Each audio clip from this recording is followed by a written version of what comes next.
See there, look, we've got a ton of gear. This unit here, this is what we're working on, so it's not that old, only end of 2019.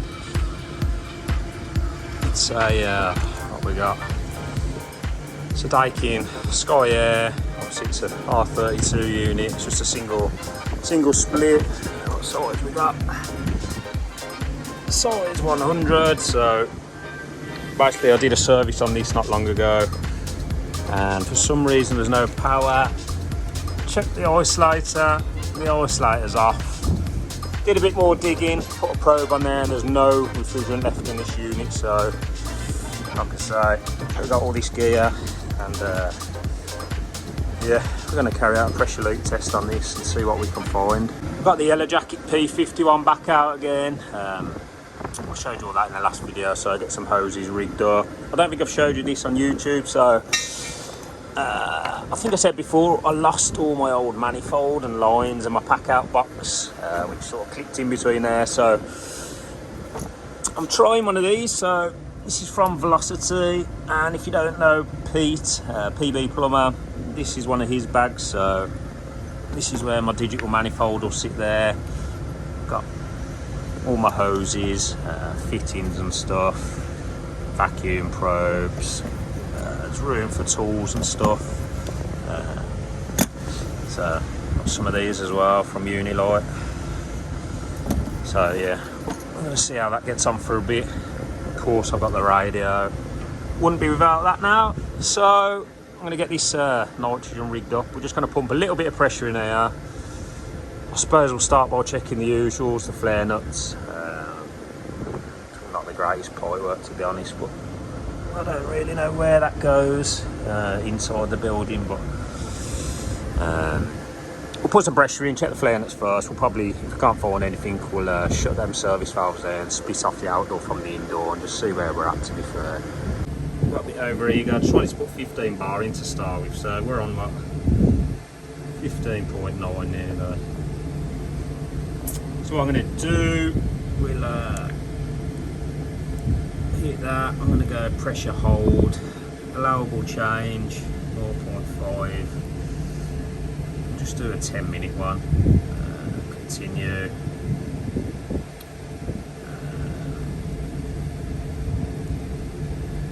There we go. So that's going to count down now. We'll get that graph there like I showed you before. Limit, look, 15.79, so if it drops below that, then it'll be a fail. So we'll leave that and that for now. I forgot to charge these, so I'm going to have to go and get the charger.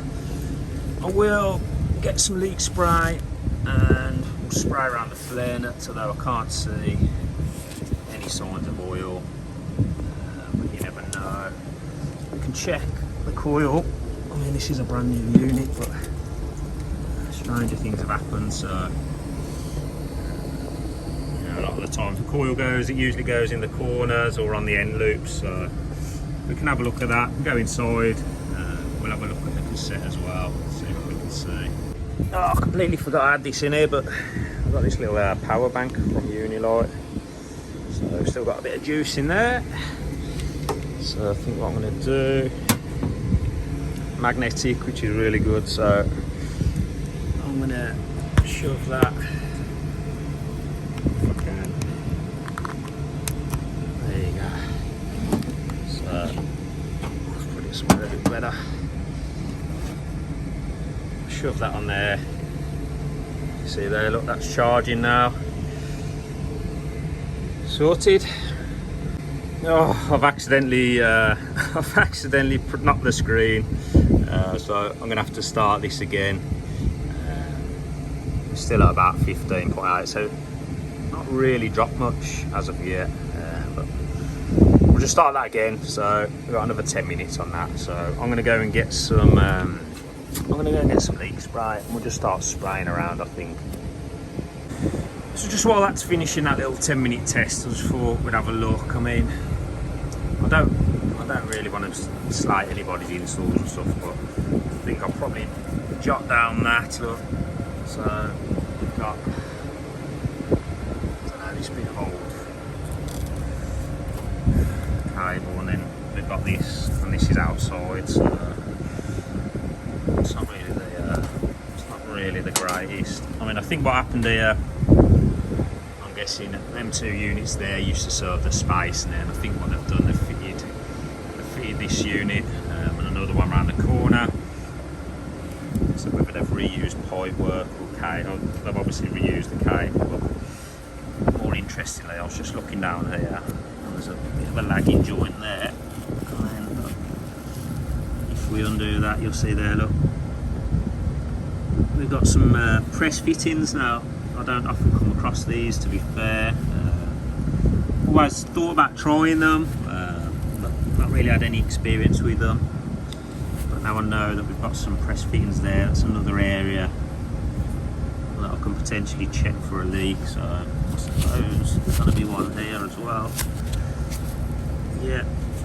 So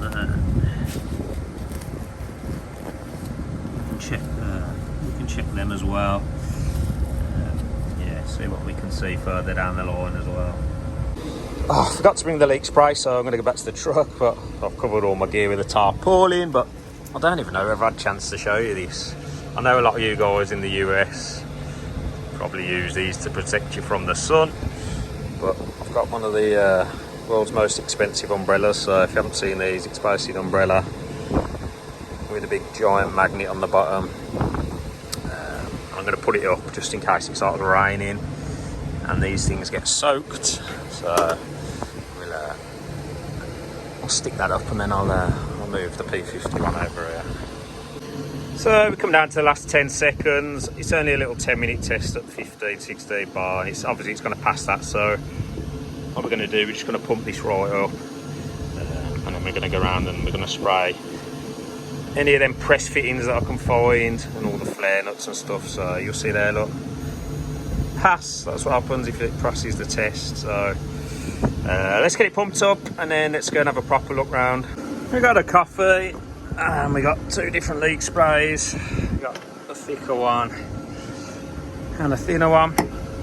So let's get this banged up a little bit and then let's have a look. So there you go, look.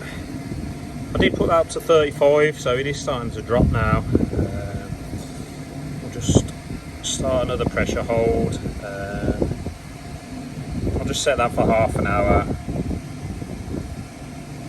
So we'll start that. So there you go, look, it can drop down to 34.8 before it fails. It's already gone. It's already dropping quite quick, to be fair, so I'm going to start hunting round. I'll just give these a spray. I'll give these flare nuts a spray. I can't see anything as of yet from these two, but I can hear that the pressure test has failed on that P51 because it's beeping. So just keep an eye on them. But I think I'm gonna have to go inside or follow this pipe work, see where it goes. I'll show you the P51. There you go, look, fail. So we've already dropped one bar. Now that it's been pumped up a bit, so definitely a leak somewhere, so we better go and find it. Just looking at that there, look where the pipe goes in the unit. You'll see there, look. It's pressed against the casing, so you can see there, look where it's indented the lagging. Oh, it's just fell off, there's no screw in it. But we have to move that over a little bit. So just before I was going to go inside, what I was going to do was just wind in those service valves there, and then we'll split the indoor from the outdoor. Just out of curiosity, I'll just poke my head inside here, and lo and behold, I can hear the noise of nitrogen escaping. So I'm going to be quiet, I'm going to shove you in there, see if you can hear it.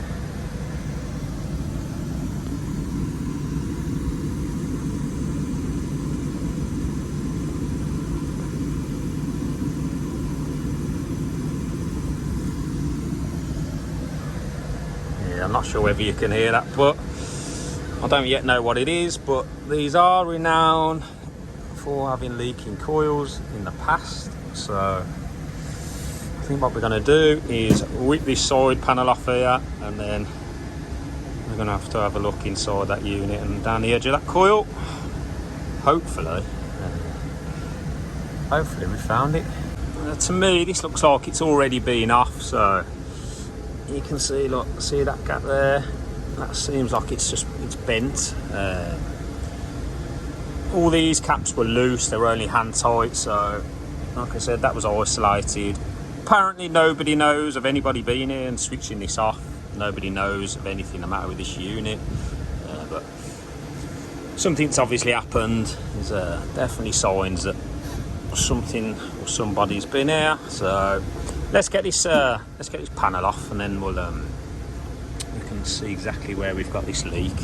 There you go, look, we just pulled this side panel off there, and straight away, maybe you can hear that.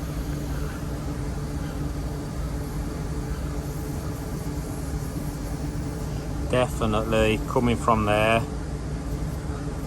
Wow, so looks like a leak straight from the factory, to be fair. So let me get some leak spray and I'll show you exactly where that's leaking from. So let's just cut this cable tight.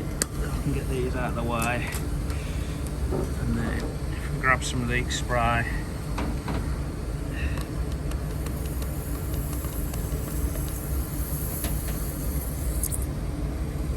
I'm hoping you'll be able to see this in a sec.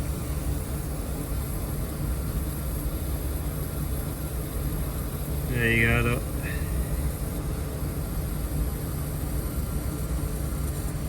Sure, you can see them bubbles, that coming out of there. So obviously that must be straight from the factory.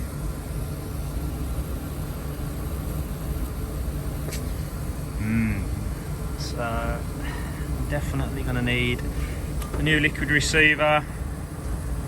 There's absolutely no chance I'll be repairing that. So unfortunately, that I think is about as far as we can go today. So I'll get some details, put this one all back together. Yeah, well, like I said, I'm glad I found it.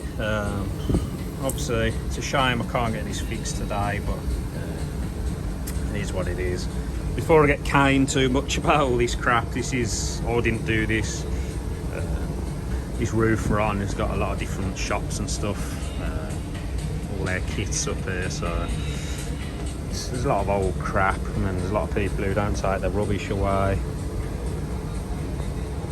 Old units and stuff, so yeah, before you all lynch me, it's not my fault, I promise. This is the first visit to this system, or it's following on from the first visit, so I'm glad we found that. I need to speak to Daikin, see if we can get one of those ordered, and then we can come and get that repaired and hopefully get that one back up and running. I've got a couple of different leak detectors here as well. So I've got this Easy Fine, which is like, it's quite thin, and then you got this one which is quite thick. So I don't know which one you guys prefer, but I'll just show you. Look, so you find the thin one goes on and then just sort of sprays off. Personally, I prefer this stuff because it sort of hangs on a bit better. So once you spray it, you'll see there, look, it hangs on and probably a bit more visible if it's a small leak. So yeah, for me, this is the stuff that it's from Advanced RTU bubble up leak detector. This is my go-to one, to be fair. Anyway, let's get this wrapped up. I'm not a massive fan of this, I don't know about you guys, but pinning the isolator onto the side of the unit, I know sometimes it's the only way, it's just not a massive fan. I'm gonna have to do something about that, I think. Yeah, not the greatest solution, but we'll recommend getting that sorted as well. I'm still using this, to be fair. It's going quite well. But I could do with like the longer bits, just to get in some area. Sound, to be fair, fits in the bag nicely. Anyway, let's get these let's get these done up. It has started raining just as I'm packing up, so I don't know, I can't remember if I've shown you that. That's my umbrella, look. That's all set up. It's actually quite good. The magnet is super strong. You can adjust the angle, so I've got this big ductwork in the way. So it's keeping my P51s nice and dry.